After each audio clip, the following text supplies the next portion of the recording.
Eu vou fazer a introdução conceitual à aplicação de integrais a uma pressão e força de um fluido. E ela nos diz que quando um fluido está em repouso, a pressão aumenta com a profundidade. Isso significa que, em um objeto submerso, a parte de baixo sofre mais pressão do que a parte de cima. Como a pressão varia ao longo da altura, não dá para usar uma fórmula simples para calcular a força total.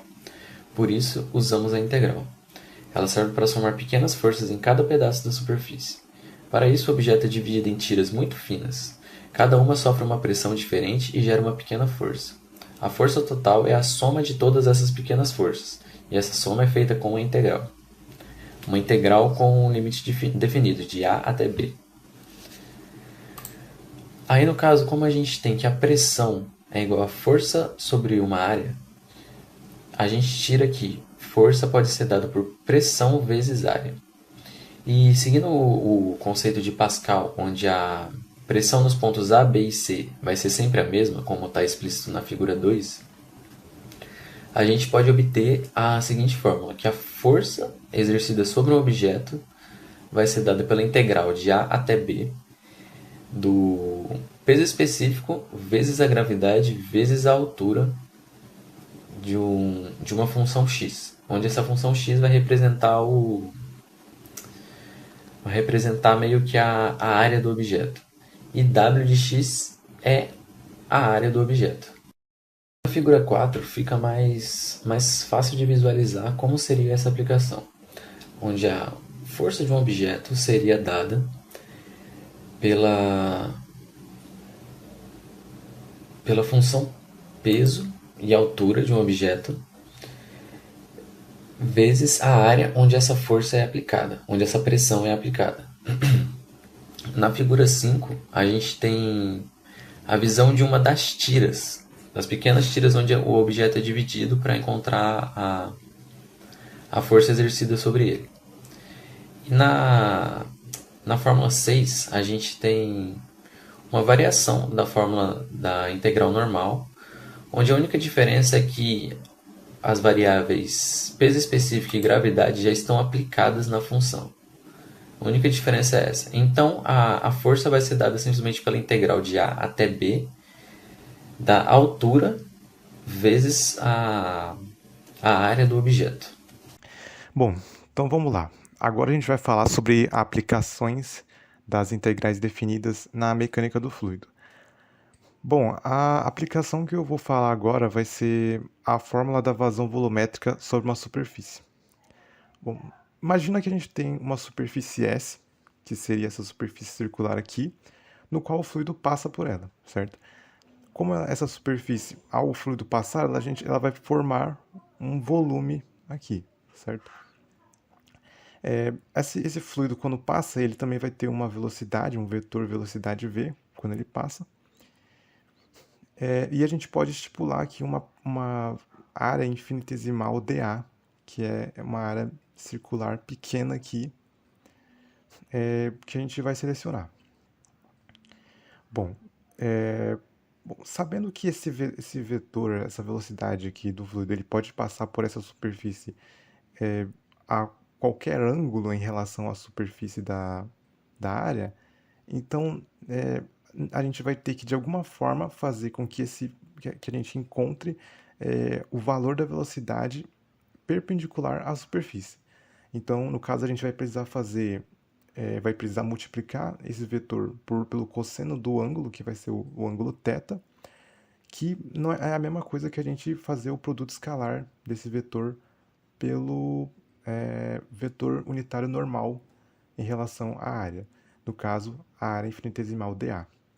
Sabendo disso, a gente pode dizer que a quantidade de volume, né, a quantidade de fluido que passa por essa área aqui durante um determinado tempo vai ser essa expressão aqui. dV é igual a V cosseno de θ vezes dt.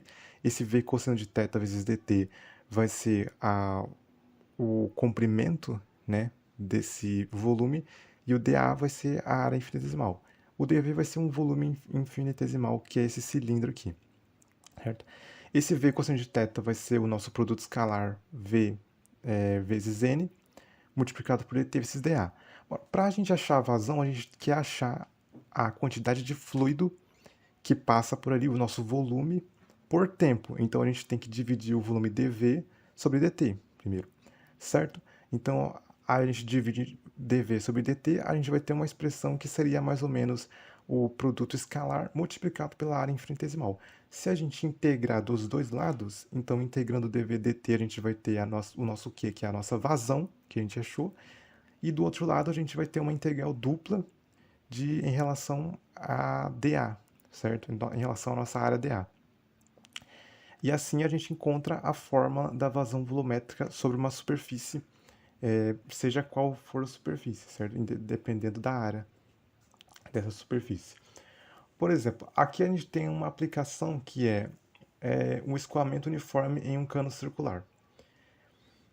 O problema é o seguinte, um fluido escoa com uma velocidade uniforme de V é igual a 2I metros por segundo. Esse I seria a nossa direção, então o vetor unitário da direção, através da entrada de um tubo circular de raio R igual a 0,5 metros perpendicular à entrada. Então ele está passando perpendicular à área, certo? Da superfície. Ele pede para calcular a vazão volumétrica. Bom, o primeiro passo é a gente achar a área da seção transversal do tubo. A área, como é um cano circular, a área vai ser a área de um círculo. Então vai ser πr ao quadrado, que vai ser o R sendo 0,5, vai dar 0,785 metros quadrados. Segundo passo, a gente encontra a velocidade perpendicular à superfície, certo? Que é aquela velocidade v cosseno de θ, que também é o produto escalar da velocidade, né, com o vetor unitário normal, certo? Sendo o nosso n aqui o i, que é a direção perpendicular à superfície, a gente vai ter que o produto escalar vai ser 2i vezes o produto escalar com o vetor i, vai dar 2 vezes o 1, já que i com o produto escalar com i vai dar 1, então vai ficar 2 vezes 1 vai dar 2, certo? O terceiro passo é só integrar. Aqui a vazão ela vai ser a nossa fórmula, que é a integral do produto escalar. Como esse produto escalar a gente já sabe que ele é constante, ele vai sair, vai ficar o produto escalar multiplicado pela integral da área, e a integral da área vai ser a área. Aqui vai ficar o nosso produto, que é 2, multiplicado pela área, que é 0,785 metros quadrados. A gente vai ter que a vazão é 1,57 metros cúbicos por segundo. Um outro exemplo também um pouco mais complicado de se fazer é esse aqui, que é um escoamento sobre uma superfície hemisférica. O fluido ele escoa através de uma superfície hemisférica de raio 1 metro, cuja velocidade é dada por uma função de r, π e φ, que é igual a r ao quadrado vezes o vetor unitário r, certo? Esse vetor unitário r ele vai ser a mesma coisa que o nosso vetor normal n, certo? Então ele vai apontar nessa direção aqui, na direção vertical, certo? E a gente vai ver que ele tem o mesmo valor, certo? Que o raio, certo? Do círculo. Então, como o R é igual ao N, o nosso produto escalar aqui entre o vetor V entre o vetor velocidade vezes o N vai ser R ao quadrado, já que esse R multiplicado por outro R, né, um vetor unitário multiplicado pelo mesmo vetor unitário vai dar 1. Então, só vai sobrar o nosso R ao quadrado, certo? E como esse R pequenininho, ele é o mesmo R daqui de cima, a gente vai ter que o nosso produto escalar vai ser 1, certo? O segundo passo vai ser encontrar a área. No caso, a gente vai só encontrar o elemento de área, que é o ds, certo? Que aqui, no caso, seria o dA também, que é igual a r ao quadrado seno de θ dθ dφ, por causa da superfície, sendo uma superfície hemisférica, certo? E o terceiro é só integrar, certo? O π, ele vai variar de 0 a π sobre 2, então esse θ aqui, ele sai daqui e vai para cima. Então é basicamente o 0 de π sobre 2 representa que ele está saindo dessa parte de baixo e está chegando até o topo da superfície.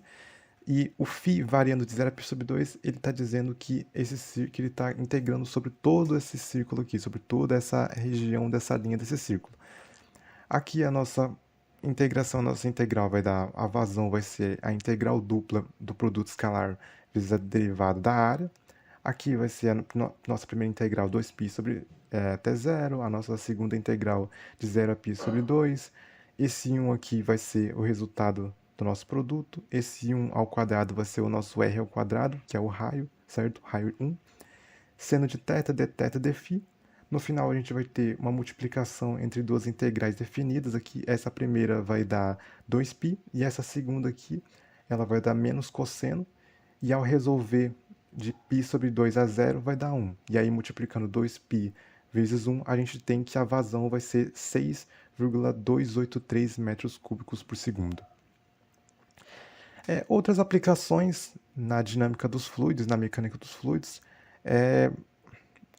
a equação de Bernoulli. Ela aparece aqui em uma forma da equação de Bernoulli, a integral definida, certo? Ela é utilizada para escoamento sem atrito, escoamento não permanente, que no caso seria um escoamento em que propriedades como a velocidade e a massa específica elas vão variar ao longo do tempo em um determinado ponto.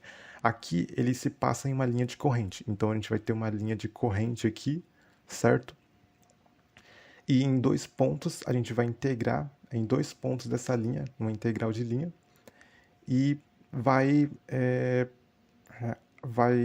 relacionar aqui a pressão, a massa específica, a velocidade. Claro, esse V aqui, ele representa a velocidade, não o volume, certo?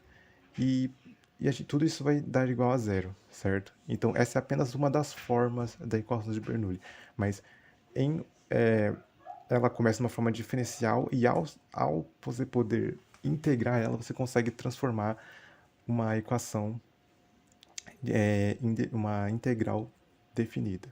Outra equação que apresenta integrais definidas é a forma integral da equação da continuidade, que é a da conservação de massa.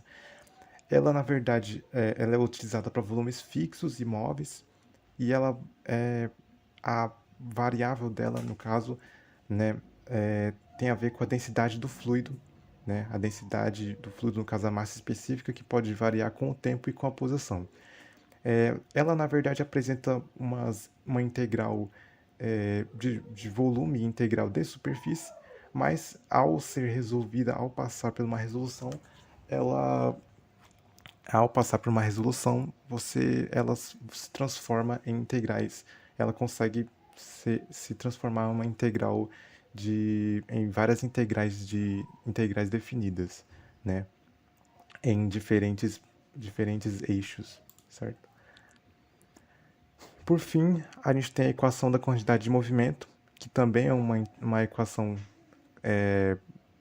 também possui integrais de volume, né? Integrais de volume, integrais de superfície, só que agora ela tem a ver com a força, né? Ela relaciona a força a uma integral de volume a uma integral de superfície. Aqui, no caso, seria a peso, pressão e a soma de todas as forças para gerar uma força resultante, certo? Então, diferente daquela outra, que é mais relacionada à conservação, essa aqui tem a ver, na verdade, com a segunda lei de Newton. Então, ela é uma modificação, né, da segunda lei de Newton, que gera uma fórmula que possui, aqui no lado esquerdo, duas integrais de volume, certo? E ela também é utilizada em problemas envolvendo jatos, input de turbinas, escoamentos em curva de tubulação, né, pela parte geométrica. E também é utilizada para calcular o balanço de forças em volumes de controle, assim como a de conservação de massa também, ela envolve volumes de controle. Você viu aí a importância da mecânica dos fluidos e como a integral definida se relaciona com ela, conforme introduzida pelo João e desenvolvida pelo Kelvin, né? E eu, Matheus, estou aqui nesse momento para mostrar para você a importância da mecânica dos fluidos em nossos cursos. Na minha área da engenharia física, tanto minha quanto do aluno Kelvin, como também do aluno João na área de engenharia química. Na engenharia química é importante a mecânica dos fluidos, pois através dela se faz o estudo de líquidos e gases conforme diferentes estados de temperatura, né, e pressão, o que ajuda na separação das misturas, o que é muito importante na área da indústria. E na área de engenharia física, a mecânica dos fluidos é importante na Fórmula 1 para o desenvolvimento dos carros, né, onde se faz o estudo correto para a aerodinâmica do modelo ser a melhor possível para ganhar mais velocidade dentro de pista. Além também da mecânica dos fluidos, fazer um estudo dos próprios fluidos do carro em relação ao ar, né, para o melhor desempenho também dentro de uma corrida. Então, esse é o nosso estudo entrelaçando a mecânica dos fluidos com as integrais e que possa ser algo que venha a somar na vida de todos. Muito obrigado.